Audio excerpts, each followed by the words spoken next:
ये कहानी है एक ऐसे शख्स की जो डोंगरी की तंग गलियों से निकलकर मुंबई अंडरवर्ल्ड का बादशाह बन गया। 70 का दशक मुंबई अंडरवर्ल्ड में जब हाजी मस्तान की पकड़ कमजोर हो रही थी, उसी वक्त 19 साल का एक लड़का तूफान बनकर उभर रहा था। इस लड़के ने न सिर्फ हाजी मस्तान की गैंग को बुरी तरह तबाह कर दिया, बल्कि आगे चलकर करीम लाला की पठान गैंग से सीधी टक्कर लेकर मुंबई की सड़कों पर गैंग वॉर छेड़ दी। सैकड़ों लोग मारे गए, जिसमें से एक उसका बड़ा भाई भी था, जिसकी मौत का बदला उसने करीम लाला के भाई को मार कर लिया। मुंबई के लोगों में उसका खौफ जितना बढ़ रहा था, वो खुद उतना ही बेखौफ होता जा रहा था। स्मगलिंग, वसूली, रियल एस्टेट और मैच फिक्सिंग के जरिए उसने करोड़ों रुपए कमाए। वो बॉलीवुड की फिल्मों में अपनी ब्लैक मनी लगाकर उसे व्हाइट करवा लेता और एक्टर्स से लेकर प्रोड्यूसर्स तक हर किसी को हफ्ता देना पड़ता, और जब कोई हफ्ता देने से मना करता तो ये सरेआम उसकी हत्या करवा देता,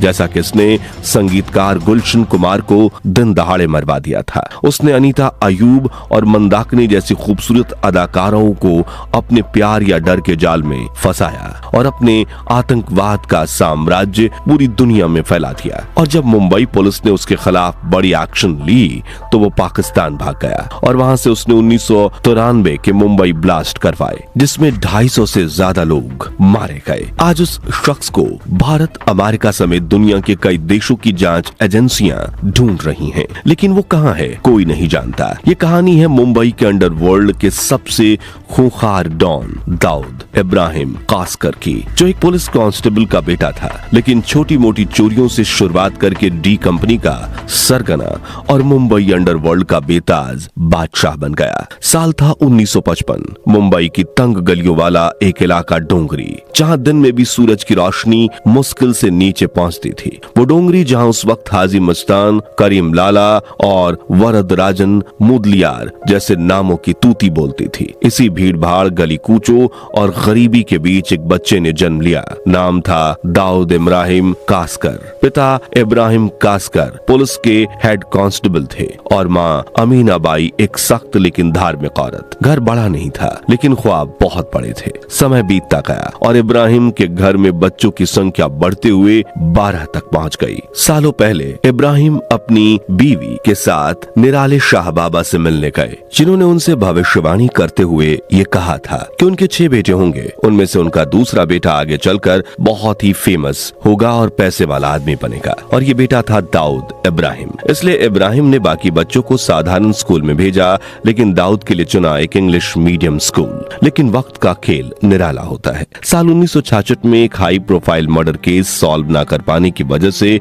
इब्राहिम को सस्पेंड कर दिया गया और अचानक घर की हालत डगमगा गई। कभी कभी भूखे रहने तक की नौबत आ जाती थी। इसी दौर में दाऊद की पढ़ाई छूट गई और शुरू हुई उसकी असली कहानी। डोंगरी की गलियों में उसका मेल जोल कुछ ऐसे लड़कों से हुआ जो चोरी और ठगी करते थे। 14 साल की उम्र में दाऊद ने पहली बार चोरी की और पकड़ा गया। पिता ने पुलिस बेल्ट से पिटाई की, पर कुछ असर न हुआ। धीरे धीरे चोरी से लेकर ठगी, फिर गुंडागर्दी तक दाऊद हर हद पार करता गया। मेहता मार्केट में उसने अपने दोस्त के साथ एक दुकान खोली, जहां विदेशी घड़ियों के नाम पर लोगों को ठगने का धंधा चलता था। नाम बढ़ा, डर फैला और दाऊद बना डोंगरी का बदनाम छोकरा। कुछ वक्त बाद वो वाशु दादा नाम के लोकल डॉन के गिरोह में शामिल हुआ, लेकिन ताकत मिलते ही उसी से टकरा गया। वाशु ने एक दिन उसके पिता और भाई शब्बीर को खुलेआम अपमान किया और उसी दिन दाऊद ने कसम खाई कि अब डर नहीं, सिर्फ बदला। उसने वाशु दादा को रास्ते से हटाया और खुद डोंगरी का नया कंग बन बैठा। अब वो छोटा मोटा गुंडा नहीं रहा, बल्कि उसने अंडरवर्ल्ड में कदम रख लिया था। 1970 के दशक में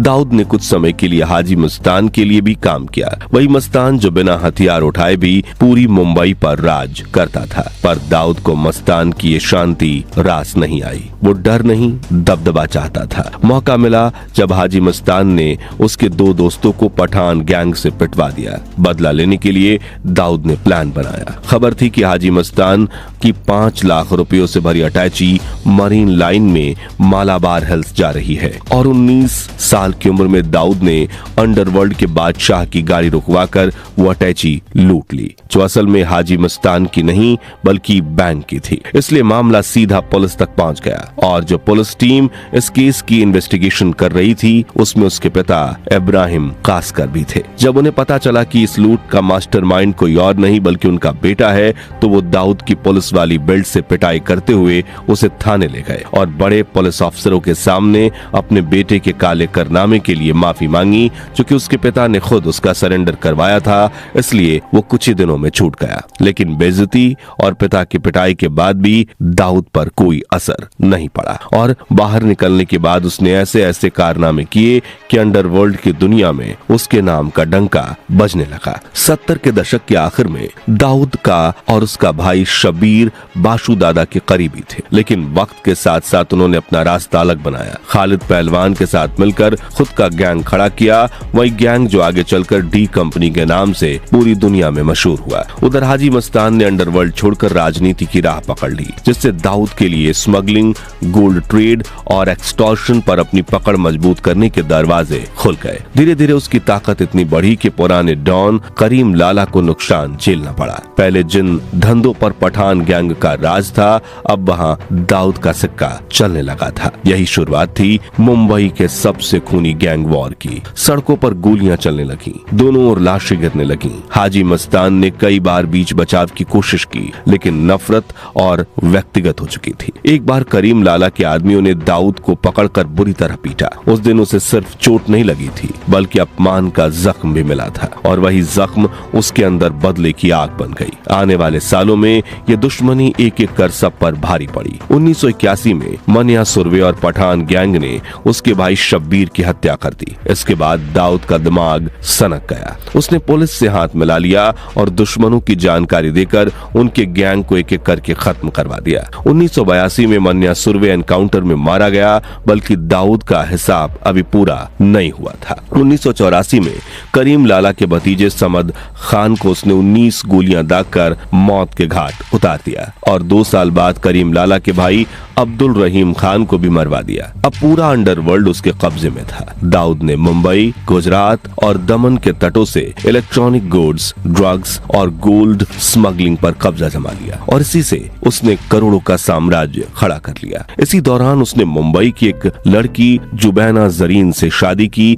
और अंडरवर्ल्ड से निकलकर क्रिकेट और बॉलीवुड तक अपनी पहुंच बना ली। इसी दौरान दाऊद इब्राहिम का नाम कई बॉलीवुड हसीनाओं के साथ भी जुड़ा। उसके इश्क के किस्से भी खूब मशहूर हुए, जैसे कि 1985 में जब राज कपूर ने अपनी फिल्म राम तेरी गंगा मैली में नीली आंखों वाली मंदाकिनी को लॉन्च किया तो देश भर में उस नई हीरोइन की चर्चा होने लगी। दाऊद भी मंदाकिनी पर फिदा था और कुछ सालों में ही उनकी तस्वीरें भी वायरल हुई, जिसके बाद मंदाकिनी को दाऊद की प्रेमिका कहा जाने लगा। दाऊद मैच फिक्सिंग से लेकर फिल्मों में पैसे लगाने तक हर जगह अपनी पकड़ बनाता जा रहा था। यहाँ एक दिलचस्प किस्सा ये है कि शारजाह में भारत पाकिस्तान के फाइनल मैच से पहले दाऊद भारतीय अभिनेता महमूद के साथ भारतीय टीम के ड्रेसिंग रूम तक पहुंच गया। खुद को बिजनेसमैन बताकर उसने कहा कि अगर इंडिया जीता तो हर खिलाड़ी को टोयोटा कोरोला दूंगा। लेकिन तभी कप्तान कपिल देव गुस्से में बोले, ये आदमी कौन है, इसे बाहर निकालो। अगले ही पल दाऊद को कमरे से निकाल दिया गया। बाद में ये वाकया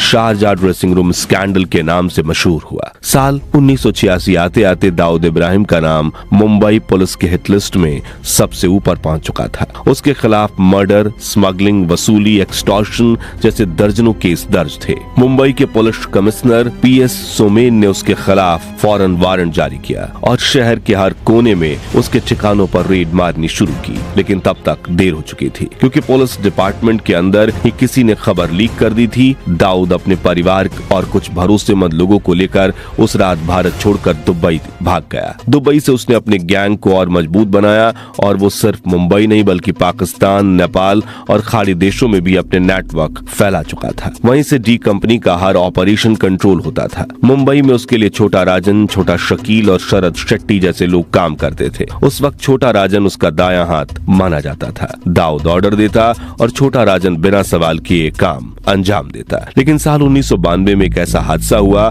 जिसने सब कुछ बदल दिया। दिसंबर में बाबरी मस्जिद विध्वंस के बाद पूरे देश में दंगे भड़क उठे। मुंबई में सैकड़ों लोग मारे गए और इसी माहौल का फायदा उठाकर दाऊद ने बदला लेने की साजिश रची, लेकिन उसने इस हमले की प्लानिंग से अपने दाहिने हाथ छोटा राजन को दूर रखा। उसने टाइगर मेनन और मोहम्मद डोसा के साथ मिलकर इस हमले की तैयारी की और पाकिस्तान की खुफिया एजेंसी ISI भी इस आतंकी हमले की प्लानिंग में जुड़ गई। 12 मार्च 1993 मुंबई के दिल में एक के बाद एक 12 बम धमाके हुए। Share market, Air India building, cinema halls, हर जगह तबाही मच गई। 250 से ज्यादा लोग मारे गए और हजारों घायल हुए। बाद में जांच में खुलासा हुआ कि इन धमाकों की पूरी प्लानिंग दुबई और कराची से हुई थी और इसके पीछे था अंडरवर्ल्ड डॉन दाऊद इब्राहिम। भारत सरकार ने उसे मोस्ट वांटेड टेररिस्ट घोषित कर दिया। तब से लेकर आज तक इंटरपोल और भारतीय एजेंसियां उसे दुनिया के कोने कोने में तलाश रही हैं, लेकिन वो अब तक हाथ नहीं आया है। उधर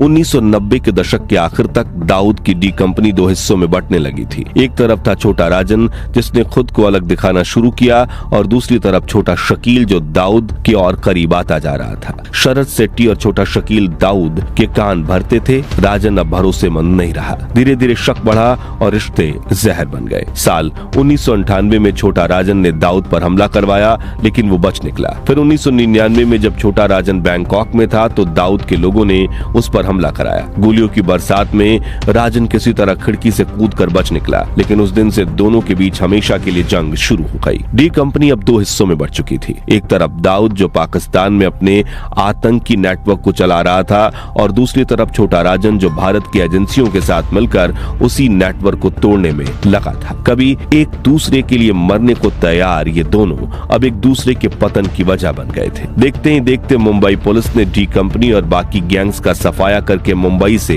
अंडरवर्ल्ड की जड़ें उखाड़ फेंकी। लेकिन इन सब के बीच दाऊद का रहस्य और बढ़ गया। कोई कहता वो कराची में है, कोई बताता उसने पहचान बदल ली है, लेकिन सच्चाई कोई नहीं जानता था। साल 2003 में भारत और अमेरिका ने दाऊद को वैश्विक आतंकी घोषित कर दिया और उसके सिर पर $25 मिलियन का इनाम भी रखा। कई साल बीते और 26 नवंबर 2008 के दिन मुंबई में एक बार फिर आतंकी हमले हुए, जिसमें 166 बेकसूर लोग मारे गए। इस हमले की जिम्मेदारी पाकिस्तान के आतंकी संगठन लश्कर-ए-तैयबा ने ली, लेकिन रिपोर्ट्स की माने तो जांच आगे बढ़ी तो पता चला कि इस हमले की साजिश में दाऊद भी शामिल था और पाकिस्तान में बैठे दाऊद के नेटवर्क्स ने ये सारी साजिश की थी और मुंबई में आतंकियों की मदद भी, चाहे वो लॉजिस्टिक सपोर्ट देना, फाइनेंसिंग करना या लोकल चैनल्स के जरिए उनकी मूवमेंट्स को आसान बनाना। कई रिपोर्ट्स में यहाँ तक दावा किया गया कि डी कंपनी के कुछ पुराने गुर्गों ने हमले से पहले मुंबई में आतंकी किरियानी जासूसी में भी मदद की थी, लेकिन दाऊद फिर भी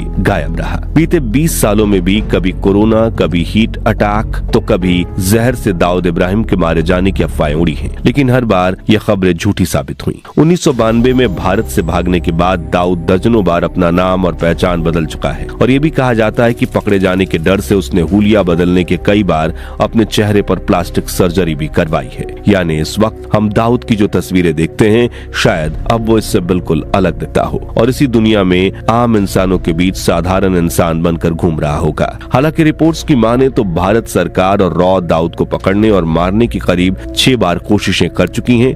इसके अलावा दुनिया भर की कई देशों की एजेंसियों और अंडरवर्ल्ड के डॉन दाऊद को मारने की कोशिश कर चुके हैं, लेकिन वो हर बार बच निकलता है और आज दाऊद की उम्र करीब 70 साल है।